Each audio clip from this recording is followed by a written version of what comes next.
सर्दी और खांसी। आज का हमारा टॉपिक है सर्दी और खांसी। अक्सर ही मौसम चेंज की वजह से होती है सबको, बच्चों को खासकर। तो आपको सिंपली कहीं जाने की ज़रूरत नहीं है। एक्यूप्रेशर कलर थेरेपी से आप घर बैठे ही इसका ट्रीटमेंट कर सकते हैं।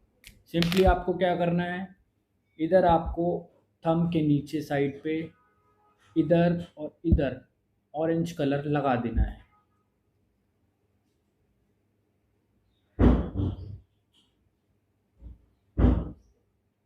देखिए ऐसे लगाना है आपको। ये सिंपल तरीका है, कलर थेरेपी से आप घर बैठे निजात पा सकते हैं सर्दी खांसी से। और इसका यूज़ करिए, आपको बेनिफिट मिलेगा मिलेगा 100% मिलेगा। धन्यवाद।